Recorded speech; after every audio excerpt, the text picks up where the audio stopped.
Tapi kan begini, ini aku mau luruskan juga nih. Kalau saya bilang kecurangan, jangan tiba-tiba orang selalu mengarahkan bahwa aktor intelektualnya itu Jokowi. Oke, oke, Kan oke. itu Ya, harus oke, kita oke. luruskan juga. Kan bisa juga misalnya KPU atau Oke. siapa saja Oke. kan gitu. Mungkin bagi anak-anak muda dan kita semua mungkin perlu kita renungkan menurut dia. Saya tadi dalam perjalanan saya tiba-tiba berpikir, kenapa negara ini menjadi rusak? Apakah negara ini memang dibangun di atas perilaku korup? Tiba-tiba saya berpikiran begitu tadi sampai di depan rumahnya Bung Rey. Ada saya menemukan jawaban bahwa sebenarnya negara ini tidak dibangun di atas perilaku korup, Oke. tapi dibangun di atas kejujuran. Oranglah yang menyalahgunakannya.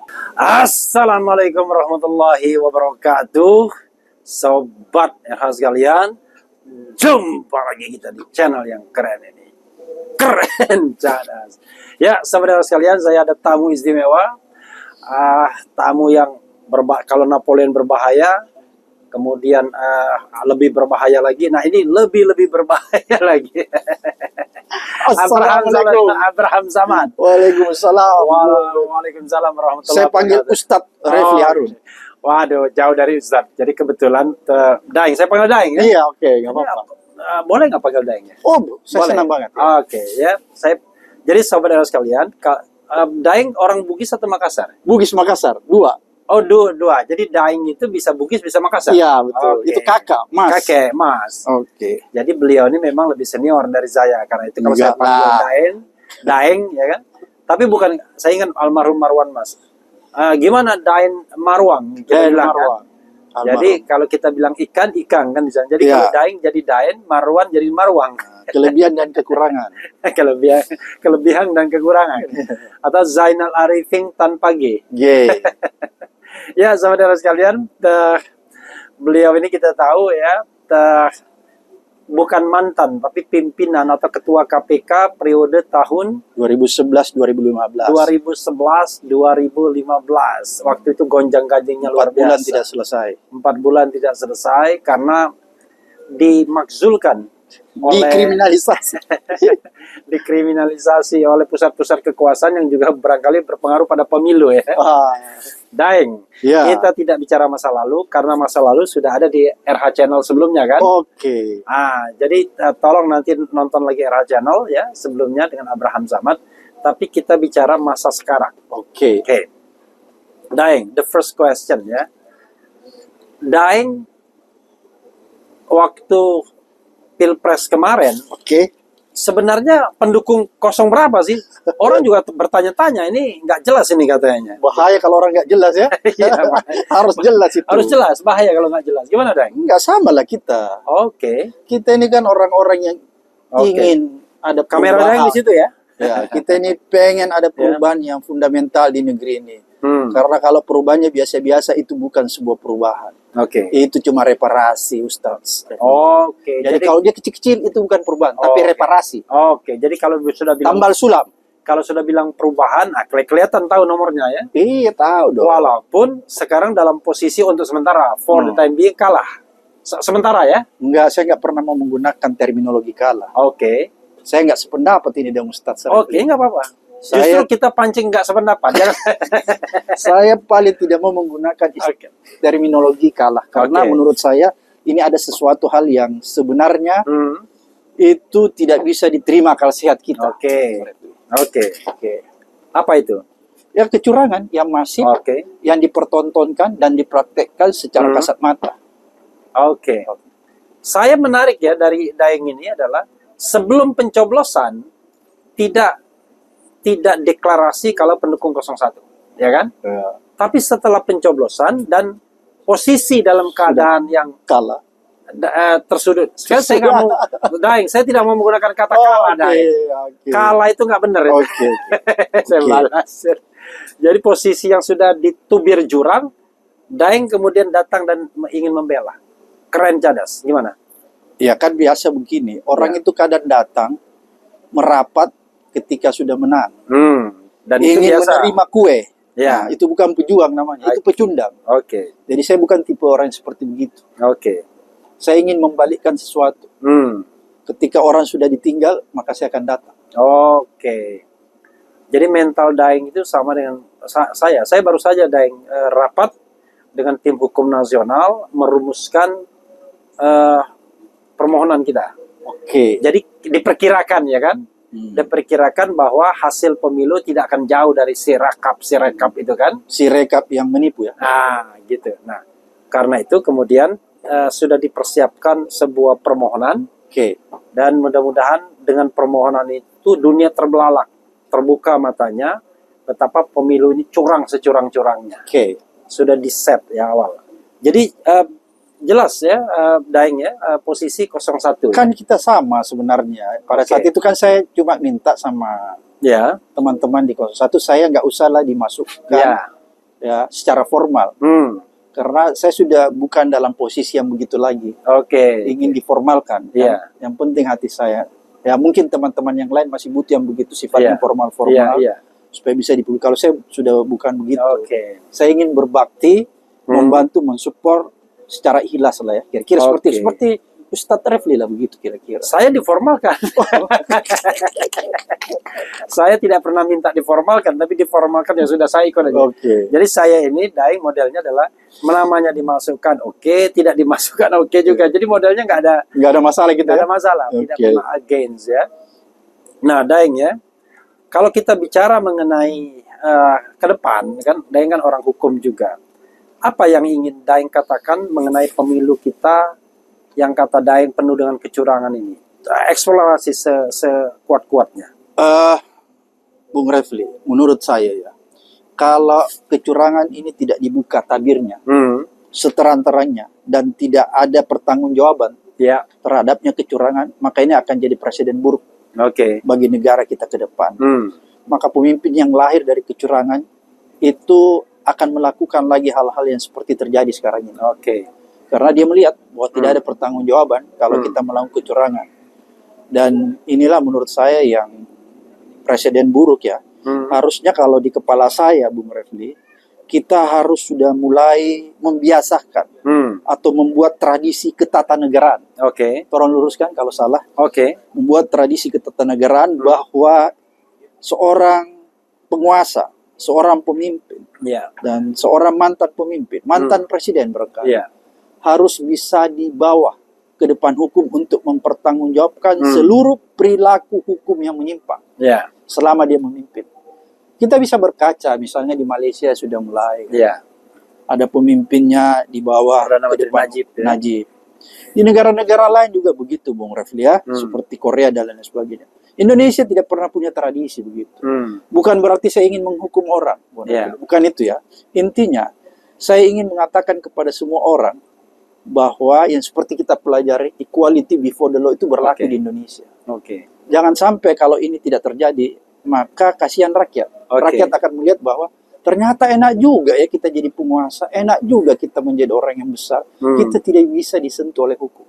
Nah, itu loh sebenarnya intinya. Ya, memang dalam sejarah kita memang Soekarno ya diduga melakukan pelanggaran hukum, cuma dilakukan penahanan rumah di Wisma Yaso, tapi tidak pernah diadili, sehingga orang tidak tahu dia salah atau benar. Kasihan kan? Pak Harto juga begitu, Gus Dur juga digantung juga kan setelah di impeach ya. Kalau yang lainnya kan nggak ada masalah, smooth landing. Tapi Anda seperti galau betul dengan Presiden saat ini. Apa-apa yang Anda catat dari Presiden saat ini sehingga kok Anda berpikir harus diadili? Ya, maksud saya kalau eksplisit begitu kan Anda mengatakan. Pemimpin, jadi siapapun siapapun, whoever ya. Bukan cuma presiden, siapapun pemimpin yang melakukan kesalahan-kesalahan, yang melakukan ugalan-ugalan dalam mengelola negara, maka dia wajib mempertanggungjawabkan semua kelakuannya yang menyimpang secara hukum. Karena kalau tidak, maka nanti setiap pemimpin di negeri ini akan menyatakan bahwa kalau kita pemimpin di negara Konoha, itu kita tidak akan tersentuh oleh hukum karena kita punya imunitas tidak seperti rakyat biasa. Tapi persoalannya adalah kan itu mengandaikan bahwa ada kekuatan baru yang berbeda dengan presiden yang saat ini menjabat. Sehingga peluang itu ada. Seperti misalnya katakanlah Gus Dur dijatuhkan oleh kekuatan antitesisnya. Soekarno dijatuhkan oleh kekuatan antitesisnya. Soeharto dijatuhkan kekuatan antitesisnya. Memang ketiga-tiganya tidak berhasil dibawa ke muka persidangan karena subscribersnya masih banyak. Seperti subscribersnya Ustadz Refli Harun. Coba bayangkan ya, saya membayangkan aja nih, kita frankly speaking, Gus Dur misalnya, kalau dibawa ke muka sidang setelah kasus Bulegate misalnya, kan ribut orang. Oke. Karena sebagian orang mengatakan dia tidak bersalah. Ya. Pak Harto pendukungnya masih banyak sekarang, apalagi Bung Karno. Kan ada, nah hal yang sama kan terjadi juga pada Presiden Jokowi yang mengatakan Jokowi is the best, Jokowi presiden terbaik. Kita yang mengatakan dia melakukan pelanggaran. Enggak, maksud saya, apa maksud dan tujuan bahwa pemimpin itu harus dibawa ke depan hukum agar supaya masyarakat lihat apa dia betul salah, apa justru enggak. Oke. Sebenarnya itu intinya. Oke. Karena jangan sampai ini juga akan menimbulkan sahwah sangka ya, Ya. menimbulkan fitnah. Dan kan kasihan juga misalnya kalau fitnah itu terus berkembang dan tidak pernah dibuktikan di depan hukum. Sebenarnya itu intinya. Sekaligus membuktikan atau mengklirkan. Sebenarnya itu intinya. Oke, tapi kan bagi raja dalam tanda kutip dibawa ke muka persidangan itu sendiri sudah membuat harga dirinya hancur kan, walaupun dia tidak dinyatakan bersalah Oh misalnya. begitu ya. Ya, baru didakwa saja itu sudah hancur. Karena kalau yang saya dengar nih ya, Daeng ya, Pak Harto itu bagaimana berusaha sekuat-kuatnya agar tidak disidangkan. Oke. Karena bagi dia itu sesuatu yang menghancurkan harga dirinya. Oke. Jadi memang ya agak berat memang kalau begini urusannya. Jadi Kalau prinsip Bung Refli kira-kira gimana pandangannya? ya sama prinsip equality before the law itu ya harus kita ini kan. Tetapi kan ada soal sosiologis dan politik. Oke. Saya membayangkan kalau seandainya setelah Gus Dur misalnya dimakzulkan, lalu tiba-tiba dituntut untuk diadili, kira-kira subscribernya ngamuk nggak? Oke. Tapi Jokowi apa kita tes boleh juga ya? Cuman kan Kan begini. beda kan? Iya, maksud saya begini kan beda ya. Iya. Konteksnya Gus Dur, Soeharto, masing-masing berbeda kan. Iya. Maksud saya kan ada kadang-kadang ya peristiwa itu yang bisa dilihat secara kasat mata. Iya. Ada peristiwa yang abu-abu dan lain Dan sebagainya. sangat politically motivated ya. Ya ada kan yang sangat politis. Iya. Mungkin kalau zaman Gus Dur, Bulegate ya, Bulegate ya, itu kan agak debatable ya. Iya. Bisa mungkin orang mengatakan itu terlalu politis. Oke, Gus Dur kita skip. Soeharto kan udah jelas. Iya. Sampai dia dijatuhkan begitu. Iya, harusnya kan ada. Iya. Bukan berarti saya mau menghukum Soeharto ya. Iya. Kan bisa saja begini, Bung Refli. Setelah dia dinyatakan bersalah atau tidak bersalah, kalau dia dinyatakan tidak bersalah, harus dikelirkan. Oke. Tapi kalau dia dinyatakan bersalah, bukan berarti kita harus menghukumnya. I see. Mungkin kita beri dia amnesti Oke. sebagai orang yang pernah berjasa membesarkan Oke, Republik bukan ini. tepatnya gerasi. Iya, gerasi ya. Ya, bukan gerasi. amnesti. Jadi gerasi. gerasi artinya dia dinyatakan bersalah tapi diampuni. Iya, Diampuni. Oke. sebenarnya itu intinya. Oke.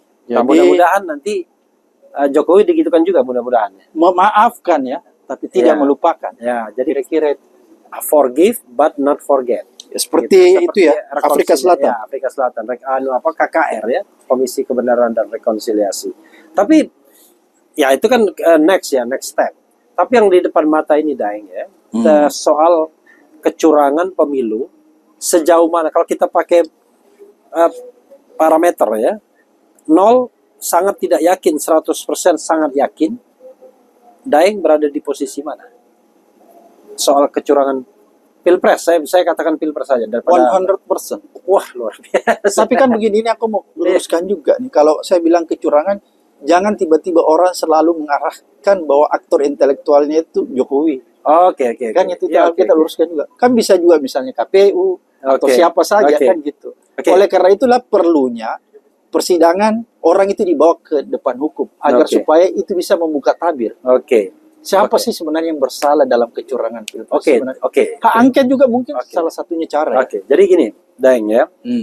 Kalau kita bicara bahwa 100% Daeng Ada yakin kecurangan. Ada kecurangan. Oke. 100%. Nah, Oke. pertanyaannya adalah banyak masyarakat pengamat ya seperti Aep Saifullah dan lain sebagainya, Ferry Amsari yang mengatakan bahwa kecurangan itu diorkestrasi, didirigeni oleh Presiden Jokowi. Lantaran ya dia pengen cawi-cawi dan pengen tetap berkuasa walaupun tidak langsung. Oke. Terbukti dia titip anaknya. Nah, Oke. terhadap statement seperti itu, bagaimana pendapat Daeng?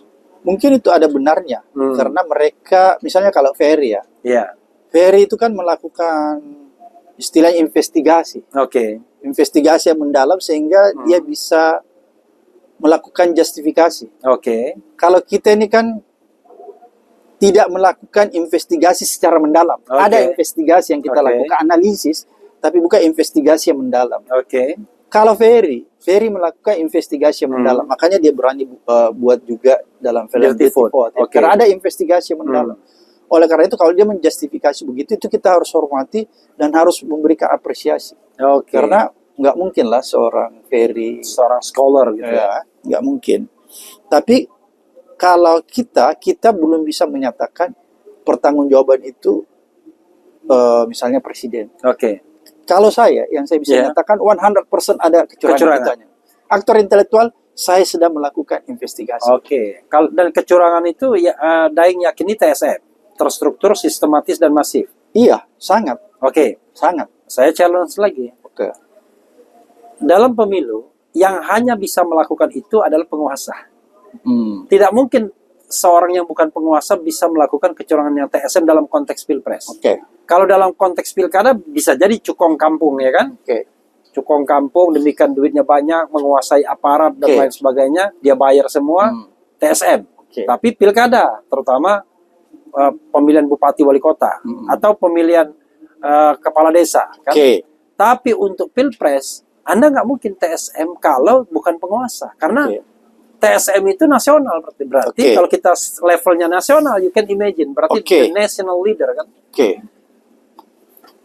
Apa enggak kemungkinan juga misalnya ada tangan-tangan oligarki yang mempunyai kepentingan lebih besar? Ya, Juga kan bisa jadi aktor. Karena apa? Dia takut kehilangan kekuasaan. Dia takut kehilangan segala sesuatunya yang sudah diraih selama ini Oke. di Republik ini. Dia membayangkan bahwa ketika rejim ini berganti maka saya akan lumpuh, saya akan kehilangan sesuatunya. Kan bisa juga begitu. ya, tetapi mereka tidak mungkin bisa menyalurkan bansosnya dalam tanda kutip kalau tidak ada penguasa yang mengendorse. Oke. Kan penguasa yang memegang aparat itu. Ya. Jadi mereka kan nggak mungkin Oke. uang mereka salurkan sendiri kalau mereka mau melakukan money politics misalnya. Oke. Kan harus ada sebuah Oke. perencanaan yang sistematis ya, Paham. gitu. Tapi kan kalau dilihat seperti begitu ceritanya, Ya. seperti begitu jalan ceritanya, maka siapa yang mempunyai duit, Ya, kemudian disalurkan, ya. maka yang punya duit itu sebagai aktor intelektual. Yang menyalurkan itu Boneka. bukan boneka, juga aktor, tapi kalau dalam segi hukum ini yang intelektual dadar. Oke. Kan gitu. Ini intelektual dadar, ini turut serta. Ya, enggak juga turut serta, terlalu halus mungkin kalau turut serta. Perannya hampir sama. Ya, tetapi itu kan kalau kita bicara satu sisi. Tapi kalau kita bicara sisi lain, ada kewenangan, ada kekuasaan.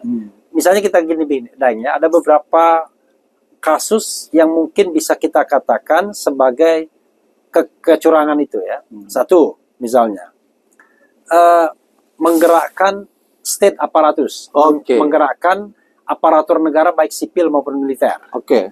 Itu kan nggak mungkin dilakukan langsung oleh para cukong kan, harus melalui atasan state apparatus tersebut kan. Ya. Oke, ya misalnya kalau yang digerakkan TNI Polri, ya pasti presiden hanya bisa kan.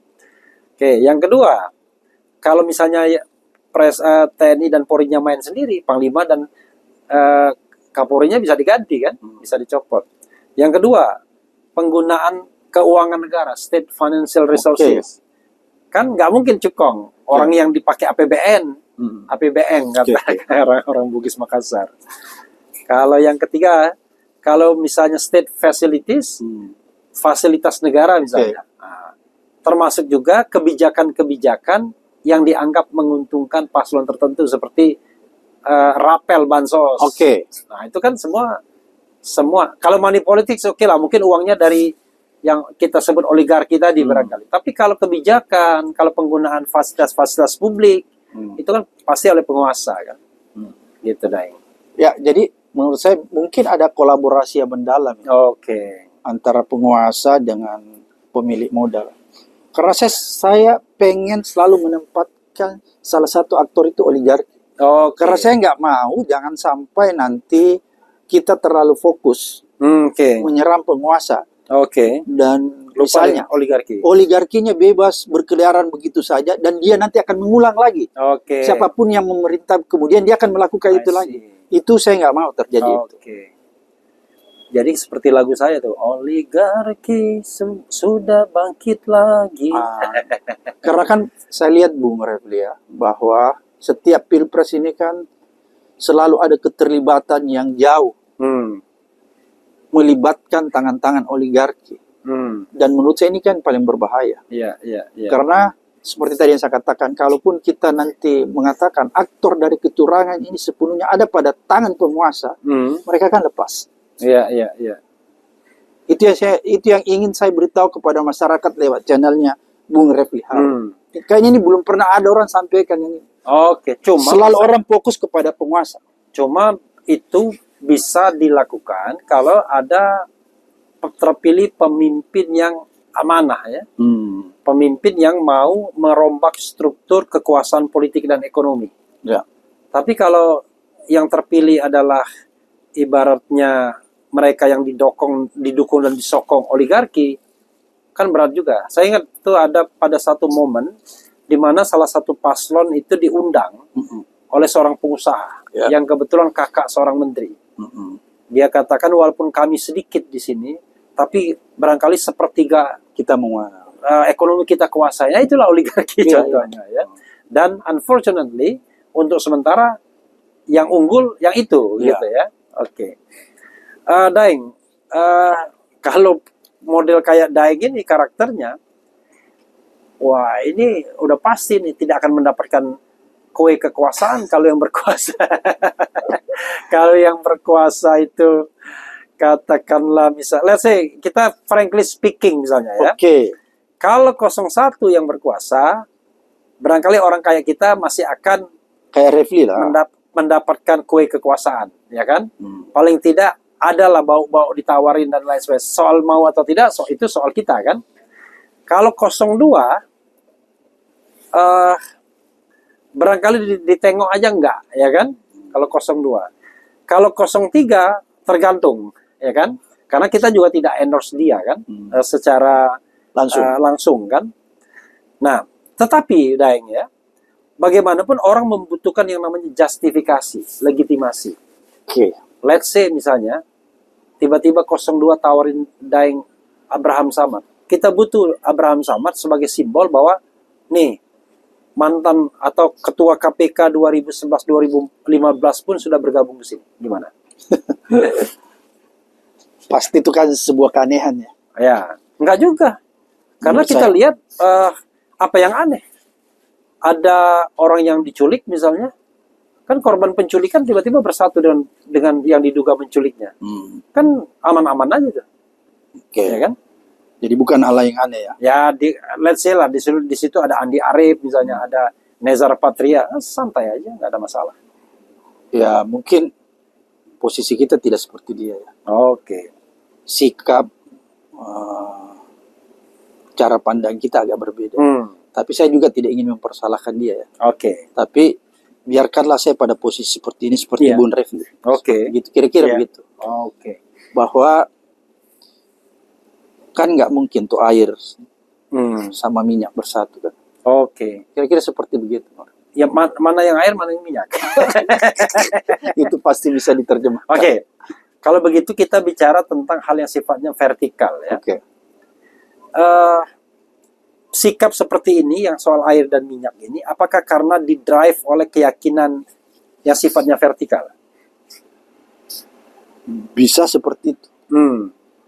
Bisa seperti itu. Karena kan banyak orang tidak mempertimbangkan faktor Dan di yang atas. maha kuasa. Ya. Pokoknya mainkan saja, nggak ada kaitannya.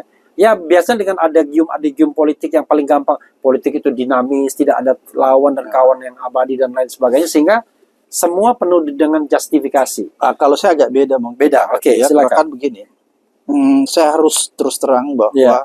saya sangat bersyukur Bung Refli bisa pernah berada di KPK. Iya. Kenapa saya bersyukur? Daeng, saya berhenti dulu sebentar ya. Ini ada Dr. Iqbal PKS sudah datang. Saya mau telepon dia. Kasihan juga dia. Halo, bro. Oh, naik saja. Kebetulan kita sudah lagi live sama ya. Oke ya. Oke. Allahu Akbar. Ya udah, oke. Ya, kita lanjut ya. Oke. Jadi begini, Bung Refli, saya sangat bersyukur pernah berada di lembaga yang namanya Komisi Pemberantasan Korupsi. Oke. Kenapa saya bersyukur? Ya. Karena menurut saya di lembaga inilah akhirnya memperlihatkan kita apa yang dimaksud dengan integritas yang sesungguhnya. Oke. Mengajari kita tentang integritas sesungguhnya.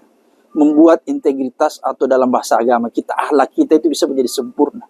Akhlakul karimah. Oke. Itu yang kita tuju sebenarnya. Ya. Walaupun mungkin saja kita belum sampai ke sana. Ya. Tapi tujuan kita kan ke sana. Untuk menyempurnakan akhlak kita. Berdasarkan itulah saya selalu berpegang teguh pada yang disebut akhlak. Begini Bung Refli. Saya, mungkin juga Bung Refli, saya nggak tahu persis ya. Bahwa satu-satunya modal saya di dalam kehidupan ini hanya satu. Apa itu integritas? Oke. Kepercayaan ya. Ya, kepercayaan, Oke. trust, Ya. kejujuran. Jadi kalau modal satu-satunya ini hilang, Iya. maka saya sudah tidak punya apa-apa lagi. Dan Oke. itu artinya saya sudah tidak bisa hidup lagi kan. Oke.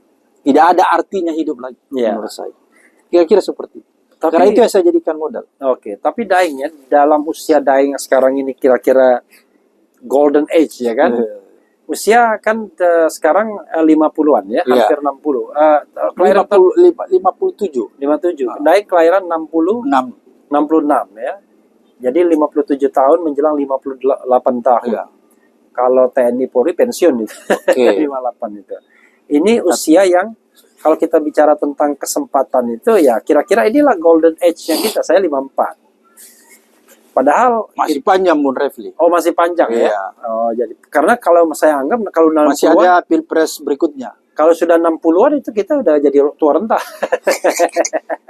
Karena 5 tahun lagi Daeng usianya kan 62 tahun Itu ya kan cuma angka Bung Refli. Oke, yang penting engine-nya tetap ya. Engine tetap semangatnya. Semangat ya.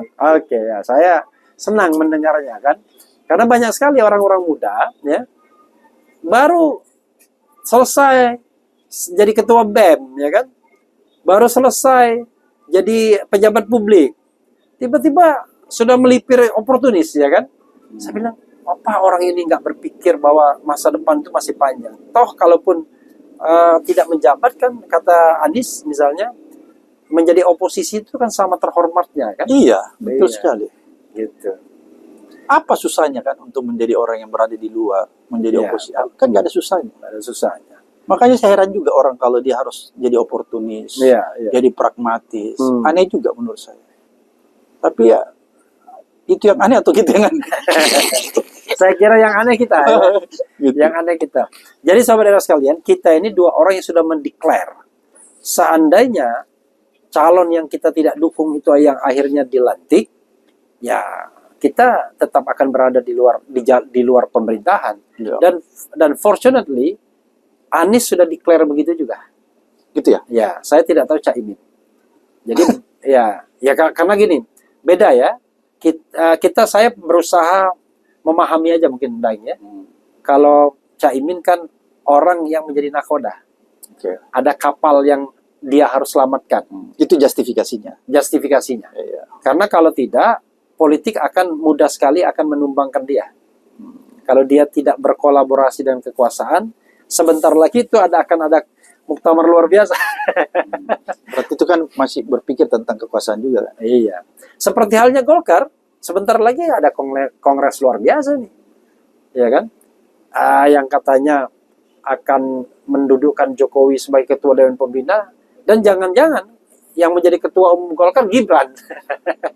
Karena Muhammad Kodari, temannya Daeng itu sudah sudah mengatakan bahwa dia yang paling cocok untuk menjadi ketua umum Golkar. Ya kan? Luar biasa ya. Orang itu saya nggak habis pikir ya. Ya. Bisa saja orang itu selalu membolak-balik. Benar, yang salah dibenarkan.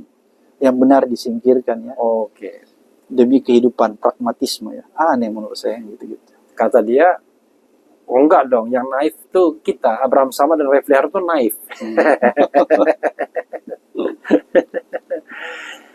Daeng ya. Di depan ini Daeng ada 3 perjuangan yang menuntut kita, bahkan jangan-jangan ada resikonya. 1, masa sudah bergerak di mana-mana. Oke. Kita lihat UGM, UI, dan nanti akan diikuti kampus-kampus lainnya. Mereka melakukan warning yang kedua. Sebelum pemilu mereka sudah lakukan, tidak didengar, dan mereka sekarang lakukan lagi. Oke. Masa juga geram, ya kan? Oke. Ada perjuangan di Mahkamah Konstitusi yang untuk menunjukkan betapa curang dan culasnya kekuasaan ini. Dan ada hak angket yang ngeri-ngeri sedap, entah jadi entah enggak. Karena yang jelas kekuasaan mulai cari-cari cara agar hak angket nggak jadi kan? Digagalkan ya. Digagalkan. Nah, di medan-medan perjuangan ini, di mana seorang Abraham Samad? Itu pertanyaan publik. Saya di mana saja. Yang jelas saya selalu berada di tempat yang dibutuhkan oleh sebuah kebenaran. Oke. Insya Allah ya. Insya Allah. Nggak pernah lari lah kita ini, Bung Refli. Oke. Jadi ketika itu dibutuhkan, maka Abraham Samad akan datang ke sana. Iya. Kan perjuangan itu banyak caranya ya. Oke. Banyak medianya. Iya. Kan. Orang bisa melakukan dengan caranya masing-masing. Kan gitu. Kira-kira seperti itu. Dan sekarang Abraham Samad sudah speak up soalnya. Diajarin sama Bung Refli. sudah speak up ya. Jadi yang jelas Bung Refli, bahwa kita harus terus berjuang untuk menegakkan kebenaran ini. Oke. Dan membuktikan kecurangan ini. Sebenarnya standing posisi kita di situ. Oke. Apapun yang terjadi, ya. posisi kita harus membuktikan kecurangan ini dan menegakkan kebenaran apapun risikonya. Oke. Jadi intinya adalah kalau kita bicara tentang sebuah perjuangan yang terukur, measurable, yaitu adalah bagaimana kemudian kita melawan kecurangan pilpres ini kan? Oke. Luar biasa. Daeng. Ini kan Ramadan ya, malam-malam Ramadan ya, makanya saya bilang Tamara ya, tamu malam Ramadan. Ini bukan bukan Tamara Blazinski, bukan Tamara Geraldine ya. Orang nggak tahu lagi siapa Tamara Blazinski dan Tamara Geraldine. Kalau anak milenial sudah nggak tahu itu, nggak kenal. Tapi kalau Daeng pasti tahu itu Tamara Geraldine. Kalau Refli tahu lah itu ya. Tamara Blazinski dan Tamara Geraldine. Nah, persoalannya adalah malam-malam Ramadan ya, saat-saat Ramadan ini apa yang Daeng biasa lakukan, rasakan, apa ya katakanlah untuk menikmati dan menyambut Ramadan ini? Biasanya apa? Yang paling nikmat itu bersama-sama dengan keluarga kan. Oke. Itu saya rasa semua orang akan menikmati. Iya. Ketika dia bisa berkumpul dengan keluarga. Iya. Bisa tarawih bersama-sama keluarga, bisa berbuka puasa bersama-sama keluarga. Karena itu kan momen-momen yang agak susah kayaknya Bung Refli. Kadang-kadang kita berada di luar, ada tugas, ada pekerjaan. Jadi momen itulah yang paling dinikmati sebenarnya sambil melakukan tafakkur. Merenung ya. Merenung. Sorry, Daeng semua keluarga di Jakarta ya? Istri dan anak-anak saya kan. Anak saya ini sekarang sudah di Jakarta. Tadinya kan di Solo. Kuliah di sana kan. Tapi dia udah selesai jadi dokter, jadi dia kembali lagi. Berapa? Dua ya. Yang pertama baru selesai. Udah jadi dokter. Yang kedua baru masuk kuliah. Baru masuk kuliah yang kedua. UI. Apa fakultas apa yang kedua? Komunikasi. Jadi sekarang sudah bergabung di Jakarta semuanya. Sejak ketika terpilih jadi ketua KPK langsung pindah semua kan. I see. Jadi sekarang sudah full warga Jakarta ya. Kira-kira seperti itu, walaupun KTP saya masih KTP Makassar. Tapi istri saya, anak-anak saya semua KTP Jakarta. Kenapa? Kartu keluarga saya juga ada kartu keluarga Jakarta yang tempat tinggal saya. Begini, saya kan masih punya rumah di Makassar, Saya kadang-kadang masih ada urusan-urusan yang memerlukan KTP domisili Makassar. Yang lain sudah semua pindahkan istri saya. Jadi saya menahan itu. Karena kalau ada urusan-urusan biasa yang meminta status KTP Makassar, kan saya agak kesulitan biasa kalau. Sebenarnya itu intinya. Tapi sebenarnya saya udah 2010 sudah di Jakarta. Saya cuma dulu suka bolak-balik dalam sebulan bisa sampai 3-4 kali ketika ibu saya masih hidup. Jadi kewajiban saya kan sebagai anak, tapi karena ibu saya sudah wafat, jadi saya paling 3 bulan atau mungkin setahun, mungkin setahun 2 kali. Kapan 3. ibu wafat? Kemarin 1 tahun yang lalu. Oh, innalillahi wa inna ilaihi raji'un. Tahun 2023 ya. Iya. Saya mengarang lagu itu, Aku Pulang judulnya, untuk ibu yang wafat. Nanti saya perdengarkan. Judulnya gini. Setiap yang bernyawa pasti akan mati, tak terkecuali orang terkasih. Ibuku telah pergi sebelum bumi didera pandemi. 2019 dia meninggal. Ya kan? Gitu. Jadi saya mengatakan bahwa tinggallah batu nisan di bumi kelahiran, tempat masa kecil ibu dibesarkan. Tahun ini aku pasti pulang, tak peduli siapapun yang menjelang, gitu. Jadi itu. Jadi walaupun kan meninggal 2019, 2020 kita nggak bisa pulang Lebaran. Ya, karena COVID. 2021 nggak bisa pulang juga karena masih COVID. 2022 kita pulang. Oke, ke Palembang. Ke Palembang. Makanya tak bilang tahun ini aku pasti pulang, tak peduli siapapun yang menjelang, karena nggak ada lagi ibu. Oke. Kalau ayah tahun 1996 meninggal. Jadi, tetapi Lebaran itu pulang alasannya karena kita punya tradisi di desa saya, 82 kilo dari Palembang, itu Kumpul keluarga. bukan ziarah di hari kedua Lebaran. Oke. Dan ziarah itu menjadi momen untuk bertemu sanak keluarga. Saya pikir sama juga di Makassar. Sama ya, hari kedua juga. Oke. Jadi itulah momen-momen yang paling indah sebenarnya, yang membuat kita selalu pengen pulang setiap Lebaran. Walaupun agak dilema juga, karena di sini saya punya satu orang tua, satu-satunya mertua. Oke. Kan kalau mertua laki-laki meninggal tahun 2002 kalau nggak salah, 2001 atau 2002, ayah 1996, kalau ibu kandung 2019. Nah, masih ada ibu mertua. Saya juga masih ada kalau ibu mertua, tapi di Bandung kan. Jadi masih sering bolak-balik Jakarta Bandung. Jadi kadang-kadang kalau kita mau pulang ada perasaan nggak enak. Tapi kalau nggak pulang, itulah momen masa kecil saya yang saya selalu ingat. Karena rumah saya di Palembang ini adalah rumah orang tua saya dan saya lahir di sana. Oke. Jadi betul-betul kampung halaman saya. Jadi sejelek-jeleknya itu ya saya tetap ingin datang gitu. Sama, saya kan juga lahir di Makassar kan. Tetapi tidak di rumah sekarang. Di rumah orang tua saya lahir di situ. Oke. Di Makassar itu ada 2, ada rumah orang tua saya, ada rumah saya juga. Oh, sih. Tapi saya selalu balik ke rumah orang tua saya untuk mengenal seperti yang Karena namanya lorong ya. Iya, di lorong situ. Nah, saya namanya lorong juga. Nah, jenengnya kalau orang Jawa bilang lorong Bugis. Oke. Makanya saya paham. Karena di sana banyak orang Bugis. Oke. Di tempat saya itu. Jadi biasa daeng-daeng. Cuman kalau saya kan di kotanya ya, di Makassar. Ya. Sama ini saya di Palembang juga. Oke. Daeng, barangkali ada pesan bagi generasi muda ya, atau orang yang ingin berjuang, atau siapapun, bahwa hidup itu tidak sekedar materi, jabatan dan lain sebagainya. Silakan Daeng. Hidup itu kan sebenarnya Bung Refli ya, kalau saya lihat bukan rutinitas makan dan bekerja. Kalau kita menafsirkan hidup itu adalah makan dan beraktivitas bekerja, itu kan sama aja dengan binatang. I see. Kan binatang begitu, melakukan rutinitas seperti itu, makan, berlari-lari, bekerja, melakukan, kan binatang kan. Tapi manusia itu punya makna hidup yang jauh lebih mendalam. Seperti misalnya, berguna nggak hidup dia bagi orang banyak? Itu kan makna sebenarnya. Jadi kalau Anda tidak berguna dalam kehidupan Anda tidak berguna bagi orang banyak atau bagi segelintir orang, maka sebenarnya Anda harus mengevaluasi tentang kehidupan Anda. Apakah Anda hidup sesungguhnya atau sebenarnya Anda hidup seperti binatang? Kira-kira seperti itu. Tetapi kadang-kadang netizen kita ya, itu selalu mengartikan bahwa berguna itu kalau Anda mendapatkan jabatan tertentu.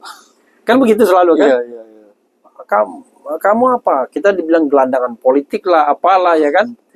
Saya sih biasa aja. Tetapi maksudnya adalah kita memberikan pembelajaran kepada sobat RH sekalian bahwa perspektif orang seperti itu tuh bagaimana? Bahwa kalau Anda tidak punya jabatan, berarti Anda tidak penting bagi negara ini atau tidak berguna bagi negara ini. Gimana, Daeng? Enggak juga. Contoh yang paling sederhana. Refli menyampaikan informasi lewat podcast, lewat sahabat RH. Ya. Dan informasi yang disampaikan itu adalah informasi tentang sebuah kebenaran. Agar menuntun orang supaya orang nggak tersesat. Ya. Itu kan luar biasa. Ya. Itu berguna bagi banyak orang. Anda menuntun orang sehingga orang itu tidak tersesat. Apa itu bukan hal yang luar biasa? Ya bagi kita. Bagi netizen, Anda memprovokasi kan. Ya, Anda kita bukan sudah- memprovokasi, kita menuntun orang Ya. agar orang nggak tersesat. Atau kita Orang bisa melihat kebenaran itu loh. Oke. Kan begini, kadang-kadang begini Bung Refli. Kenapa orang susah melihat sebuah kebenaran? Karena kalbunya tertutupi. Ini kalau kita bicara Oke. tentang agama ya. Kalbunya tertutupi sehingga dia tidak bisa melihat kebenaran sesungguhnya. Oleh karena itulah butuh orang, butuh guide yang memandunya supaya dia bisa melihat kebenaran itu. Kira-kira seperti itu. Oke, tapi memang ya setiap tindakan itu selalu bisa dilihat dari perspektif positif dan perspektif negatifnya Oke. ya. Oke. Yang paling penting jujur kita ya. Itu yang utama sebenarnya. Integrity jujur. ya. Integrity. Jadi integritas kita tetap jaga. Luar biasa adanya. Mudah-mudahan Abraham Samad Tetap istiqomah. di jalur siratal mustaqim. Ya, dinas syuratal mustaqim. Ihdinas siratal mustaqim ya. Dan tetap akan menjadi warna bagi masa depan Indonesia ke depan. Amin. Amin ya rabbal alamin. Amin. Daeng, a closing statement Daeng. Mungkin bagi anak-anak muda dan kita semua mungkin perlu kita renungkan menurut ya. Saya tadi dalam perjalanan saya tiba-tiba berpikir, kenapa negara ini menjadi rusak? Apakah negara ini memang dibangun di atas perilaku korup? Tiba-tiba saya berpikiran begitu tadi sampai di depan rumahnya Bung Ray. Oke. Ada saya menemukan jawaban Ya. bahwa sebenarnya negara ini tidak dibangun di atas perilaku korup, Oke. tapi dibangun di atas kejujuran. Oranglah yang menyalahgunakannya. Itu kira-kira. Luar biasa ya. Jadi tetap Negara ini tidak dibangun di atas perilaku korup, korup, tapi dibangun di atas kejujuran. atas kejujuran. Karena itu kita harus yakin bahwa suatu saat yang korup itu akan tumbang. Dan kita harus yakin Ya. bahwa kebenaran pasti akan memenangkan. Oke. Dan negara akan baldatun thayyibatun Amin. pada saatnya. Insya Allah. Oke. Ya, sahabat harus sekalian, itu tadi dengan Abraham Samad, luar biasa ya. Saya dan Abraham Samad sudah berjanji tidak akan ikut dalam pemerintahan yang curang kalau seandainya memang dimenangkan. Tapi mudah-mudahan yang menang tetap kejujuran karena negara ini dibangun di atas kejujuran, bukan korupsi. Wassalamualaikum warahmatullahi wabarakatuh. Waalaikumsalam warahmatullahi wabarakatuh.